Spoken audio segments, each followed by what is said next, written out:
여러분 안녕하십니까? JIB 뉴스 전유진입니다. 오늘의 주요 뉴스입니다.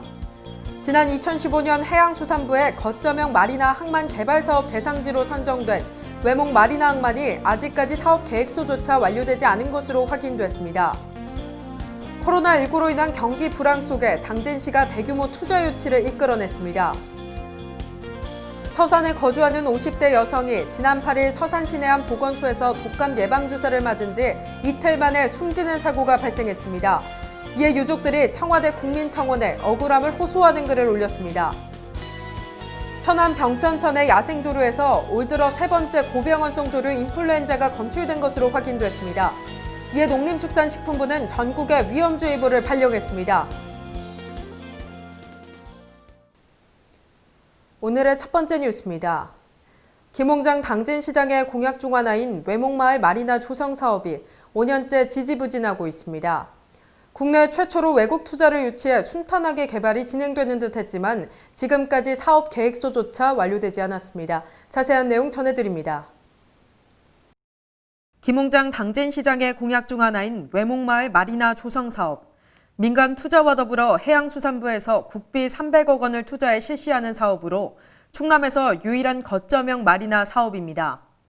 지난 2015년 해양수산부가 거점형 마리나 항만 개발 사업 대상지로 당진 외목마을을 포함한 부산 등 총 6곳을 선정했습니다. 이후 2년 뒤인 2017년 중국 국영투자개발 전문기업인 야오디그룹의 한국법인 CLGG 코리아와 협약을 체결하며 순탄하게 개발이 진행되는 듯 했습니다.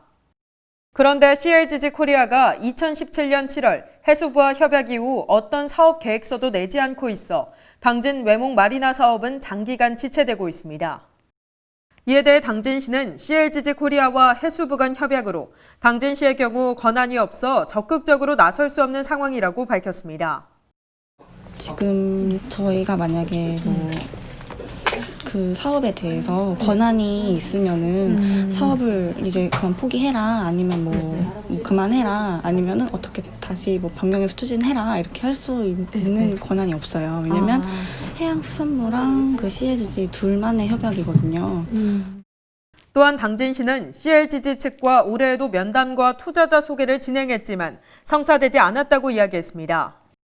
이런 상황에 대해 해양수산부는 CLGG 코리아가 사업 계획서를 제출하지 않아 어쩔 수 없다며 모호한 답변만 내놓고 있는 상황입니다.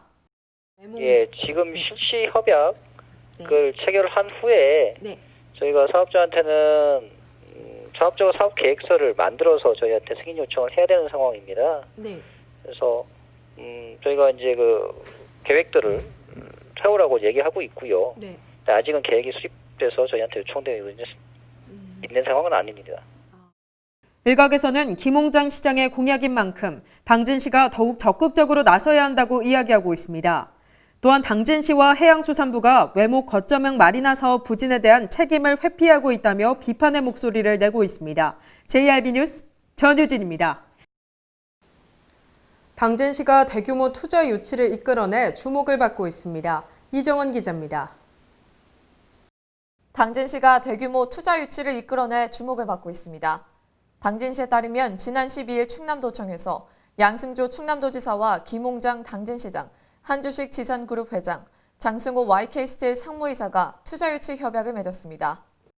이번 협약으로 YK스틸은 공장을 당진시 성문국가 산업단지로 이전해 약 15만 제곱미터 부지에 제강 및 아변 공장을 건립하고 2023년부터 신규 채용을 추진할 계획입니다. 지산그룹은 송화급 1원에 1,300억 원을 투자해 물류터미널을 신축하고 2022년도부터 450명의 인력을 채용할 계획입니다. 이날 투자 협약에 따라 당진시도 기업의 원활한 이전과 안정적 정착을 돕기 위해 적극적으로 행재정적 지원에 나서기로 했습니다. JIB 뉴스 이정원입니다. 서산에서 독감 백신을 접종한 50대 여성이 이틀 만에 숨졌습니다. 유족들에 따르면 숨진 여성이 접종 전 보건소에 심장이 좋지 않은 사실을 밝히며 백신을 맞아도 되냐고 물었는데 보건소 측에서 허약한 사람이 먼저 맞아야 한다고 말해 논란이 커지고 있습니다. 이정원 기자가 보도합니다. 서산에 거주하는 50대 여성이 지난 8일 서산시 내 한 보건소에서 독감 예방주사를 맞은 지 이틀 만에 숨진 사고가 발생하면서 유족들이 청와대 국민청원에 억울함을 호소하는 글을 올렸습니다. 청원인에 따르면 충청도에 사는 청원인의 누이 A씨는 6일 동네 보건지소에서 독감 예방주사를 맞은 뒤 혼절하는 등의 신체 이상 증상을 보였습니다. 이후 계속 휴식을 취하라는 보건소의 지시를 따른 A씨는 독감 백신 접종 이틀 만에 숨을 거뒀습니다. 유족 측은 숨진 A씨가 평소 심장이 좋지 않아 주사를 맞아도 되는지 물었지만 보건소 측에서 허약한 사람들이 먼저 맞아야 한다며 접종을 권유하면서 사망으로 이어졌다고 주장했습니다. 이에 대해 서산보건소 측은 심질환을 가졌을 경우 우선 접종 대상에 포함되는 현행 규정에 따라 접종을 안내했으며 같은 날 같은 백신을 맞은 나머지 72명은 아무런 증세가 나타나지 않아 당장 백신이 직접적인 사인이라고 보기는 어려운 상황이라고 밝혔습니다. JIB 뉴스 이정원입니다. 야생 조류에서 고병원성 AI, 조류 인플루엔자 바이러스가 계속 검출되고 있습니다. 이번엔 충남 천안 병천천의 야생조류에서 발생했는데 농림축산식품부는 AI 위험주의보를 발령했습니다. 김효영 기자입니다. 천안시 병천천의 야생조류에서 고병원성 조류인플루엔자 확진 판정이 나왔습니다. 농림축산식품부는 지난 3일 병천천에서 채취한 야생조류 포획 시료를 검사한 결과 고병원성 AI가 확인됐다고 밝혔습니다. 지난달 천안 봉강천과 경기 용인 청미천에서 확인된 이후 올 들어 세 번째입니다. 이에 농식품부는 반경 500m 이내 출입 금지 명령을 내렸고 철새도래지 통제 구간 축산 차량 진입도 금지했습니다. 또한 국내 가금류 농장에서도 고병원성 AI가 확산될 위험이 커지면서 전국에 위험주의보를 발령했다고 밝혔습니다. JIB 뉴스 김효영입니다. 당진 평택항 매립지관할권 소송에 관한 대법원의 현장 검증이 지난 11일 진행됐습니다. 이제 남은 건 대법원의 최종 판결뿐입니다. 자그마치 12년째 이어온 관할권 분쟁이 막바지로 접어들고 있습니다. 당진 평택항 매립지관할권 소송에 관한 대법원의 현장 검증이 지난 11일 진행됐습니다.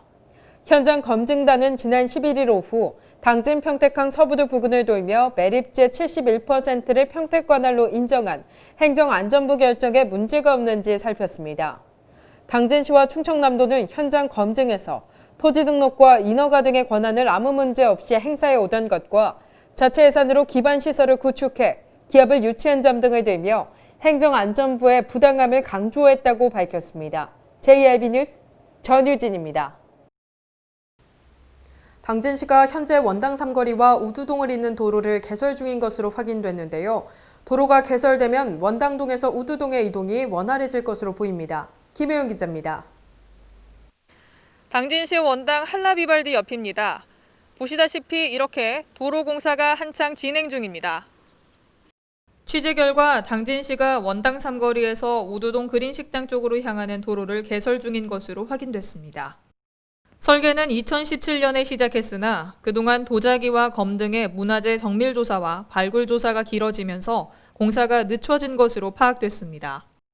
도로의 길이는 630m, 폭은 15m이며 내년 7, 8월경에 완공될 것으로 보입니다.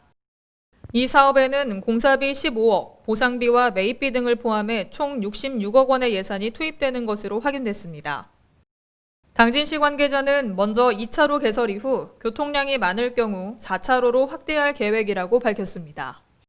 이어 공사로 인해 흙과 먼지가 날려 종종 민원이 있다며 매일 물을 뿌리는 등 최선을 다해 공사 중이니 불편하더라도 조금만 감수해 주시길 부탁드린다고 전했습니다. 한편 도로가 개설되면 원당동에서 우두동의 이동이 원활해질 것으로 보입니다. JIB 뉴스 김효영입니다. 11월 11일은 빼빼로데이이기도 하지만 농업인의 날이기도 합니다. 이에 당진시는 지난 11일 제2농산물유통센터에서 농업인과 김홍장 당진시장, 각 기관 단체장 등이 참석한 가운데 농업인의 날 기념행사를 개최했습니다. 그 현장에 이정원 기자가 다녀왔습니다. 당진시는 11일 제2농산물유통센터에서 농업인과 김홍장 당진시장, 각 기관 단체장 등이 참석한 가운데 농업인의 날 기념행사를 개최했습니다. 이번 기념행사는 코로나19로 인해 매년 개최되던 해나루살 농특산물 대축제 행사를 대신해 지속가능 먹거리 비전 선포식과 제2농산물유통센터 준공식으로 대체해 진행됐습니다. 제2APC에서는 기상변화에 상관없이 출하 농산물을 위생적으로 취급해 시민들에게 안전한 농산물을 공급하고 농가의 소득 증대에 기여할 것으로 기대됩니다.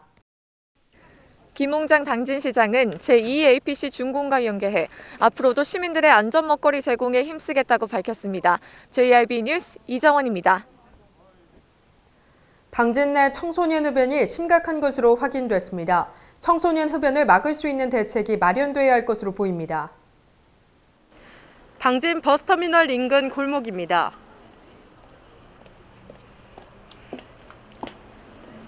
이곳은 당진 청소년들이 수시로 흡연을 하는 장소이기도 합니다. 보시다시피 벽면에는 흡연 흔적이 고스란히 남아 있습니다. 인근 주민들은 이곳에서 담배를 피우는 학생을 많이 봤다고 이야기했습니다. 거리낌 없는 청소년 흡연에 인근 상인들도 골머리를 앓고 있습니다. 몇 년 전만 해도 어른들을 의식했지만 요즘은 이마저도 사라졌다고 한탄했습니다. 한 상인은 제1방송과의 인터뷰를 통해 가게에 방문한 청소년에게 담배를 팔지 않자 일부 학생이 보복 협박을 했다며 가게 운영에 어려움을 토로했습니다. 지난해 질병관리청이 실시한 청소년 건강 행태 조사에 따르면 충남도 청소년의 흡연율은 남학생 10.9%, 여학생 5.2%로 나타났습니다. 이들 중 월 20일 이상 흡연하는 남학생은 5.8%, 여학생은 1.7%로 확인됐습니다. 또한 충남도에서 청소년이 편의점이나 가게 등에서 담배를 사려고 시도한 학생 중 구매할 수 있었던 남학생은 74.2%, 여학생은 68%나 됩니다. 당진시 보건소는 청소년 흡연을 예방하고 줄이기 위해 여러 프로그램을 진행하고 있다고 밝혔습니다. 저희가 연초에 이제 공문을 돌려서 각 학교마다 다 돌려가지고 저희가 이제 이동 금연을 신청을 받아요. 금연 교육을. 그러면 그 계획 안에 이제 저희 전문 강사님이 나가서 이제 교육하는 방식으로 하고 있거든요. 또한 초중 고등학생을 대상으로 연간 한 번 정도 교육을 하고 있으며 적발된 학생의 경우 직접 찾아가서 교육을 진행하고 금연 클리닉을 운영하고 있다고 덧붙였습니다. 하지만 당진 버스터미널 인근과 인적이 드문 곳에 청소년 흡연자가 많다 보니 보건소에서 진행하는 금연 교육이 실효성이 있느냐는 의문이 제기되고 있습니다. 당진시는 청소년들의 상습적인 흡연 장소와 인적이 드문 곳에 가로등을 설치하거나 CCTV를 설치하는 등 흡연을 규제할 수 있는 실효성 있는 대책 마련이 필요할 것으로 보입니다. JIB 뉴스 전유진입니다. 그동안 공유 전동 킥보드에 대한 주차 관련 규정이 없다 보니 보행자의 안전이 우려돼 왔는데요.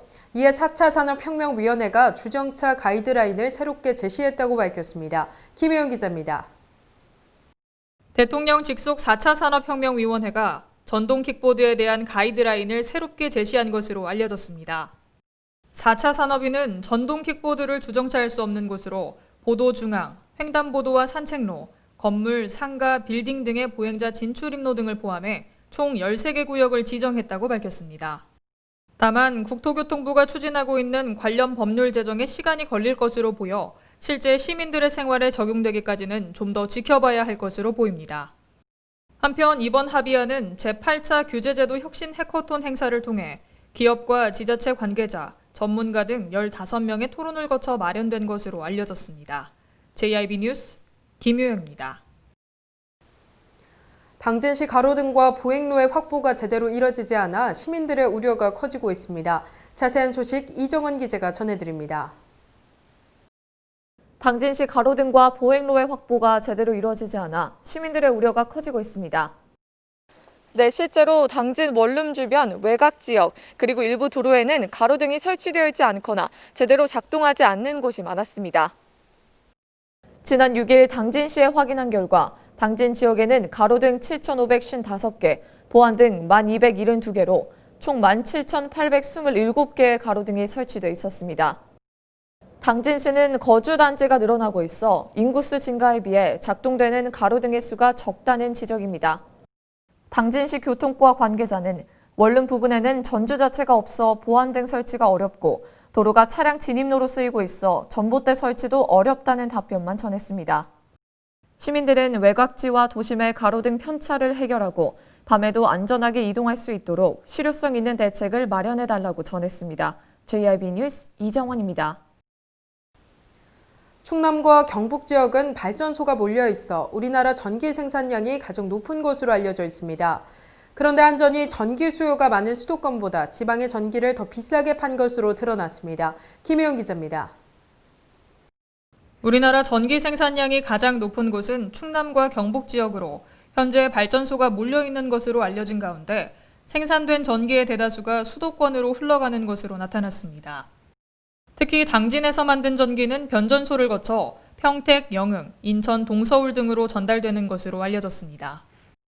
그런데 올해 국정감사에서 한국전력공사가 전기 수요가 많은 수도권보다 지방에 전기를 더 비싸게 판 것으로 드러났습니다. 국회 산업통상자원 중소벤처기업위원회 소속 김정호 의원이 한전으로부터 제출받은 2019년 지역종별 판매 단가 현황 자료에 따르면 일반용 전기 판매 단가는 1kW당 서울이 129.71원, 경기가 128.76원이었지만 세종 135.34원, 충남 132.74원 등 지방 대부분은 130원을 넘은 것으로 확인됐습니다. 김 의원은 이산화탄소와 미세먼지 배출 등 환경 부담과 사고 위험은 지방에 전가하고 있음에도 불구하고 전기요금은 지방이 수도권에 비해 비싼 이른바 역진 현상이 발생하고 있다고 지적했습니다. 한편 발전소 등에서 나온 대기오염 물질이 충남 등 전국으로 확산되는 가운데 충남 지역 지자체는 지난 2일 정부가 추진하는 노후 석탄 화력 발전소의 조기 폐쇄를 지지한 바 있습니다. JIB 뉴스 김효영입니다. 이상 뉴스를 마칩니다. 시청해주신 여러분 고맙습니다.